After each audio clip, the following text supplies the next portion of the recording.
Hi, my name is Krista Oswald, and today I'm going to be presenting research examining breeding biology in the Cape Rockjumper.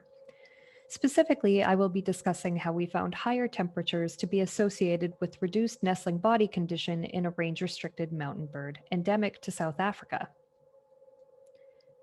Now, when we say reproductive success, we basically refer to one main measure, the raising of young to independence.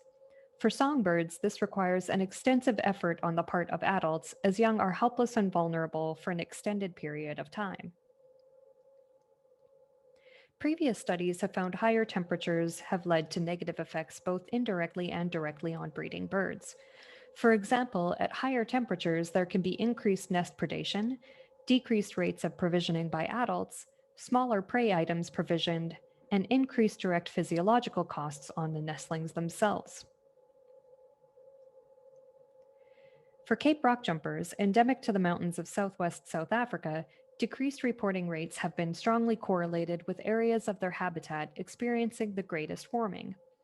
As such, we were interested in whether this decrease could be explained by changes in their breeding behavior.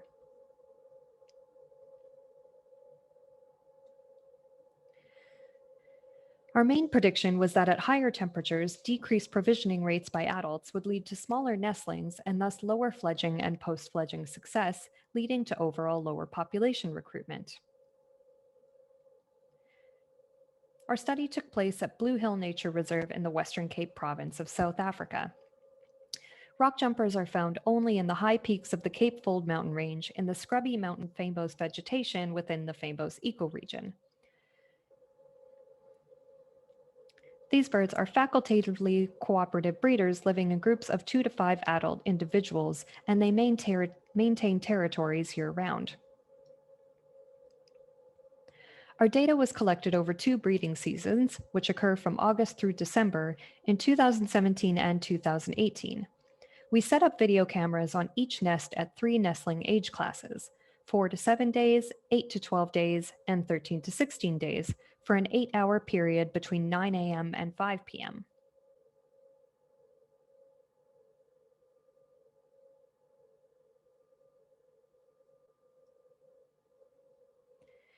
In total, we set up cameras on 19 individual nests on 37 days. We collected full footage from 13 nests on 25 days. 4 nests were depredated during filming, and equipment failure occurred on 8 days. However, even on days when equipment failed, we did manage to take nestling mass before and after filming. We then recorded the number of provisions, and for each provision recorded the ID and sex of the adult provisioning. For all analyses, we created linear mixed effects models that included the potential predictor variables of daily maximum temperature, brood size, adult group size, and age class, with territory as random effect. We created models for individual nestling mass gain, for which we included nests with equipment failure, nestling mass gain across all nestlings per nest, for which we included the additional predictor variable of provisioning rate, and provisioning rate itself. Here, each circle is indicative of an individual nestling. We included all individuals where mass was taken before and after filming, regardless of equipment failure, to increase the size of our dataset in order to more closely identify the relationship between temperature and nestling mass. We looked at both total nestling mass gain and mass gain as a percentage of initial mass across daily maximum temperature for each film day.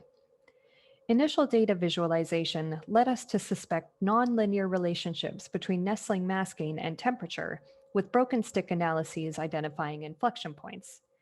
Above these temperature inflections, nestling mass decreased at a significant rate. While the inflection points were slightly different between total and percent mass, both occurred in the low 20s, which is low for a South African endemic. Here, each circle is indicative of an individual nest and did not include days of equipment failure, as this allowed us to directly examine the relationship between nestling mass gain and provisioning rate. As you would expect, across all nestlings per nest, mass gain increased with an increase in provisioning rate.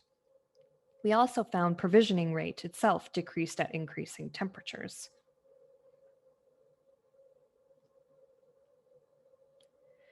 Now, while we only had a small number of groups with helper birds, in all instances the helpers were male.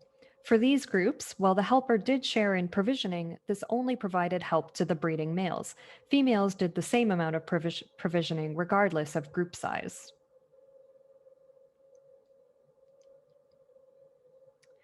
The decrease in provisioning rate at higher temperatures likely resulted in the reduction in nestling mass gain, but this decrease occurred at a steady rate. The presence of inflection points for individual nestling mass above temperatures suggests there may be other factors at work.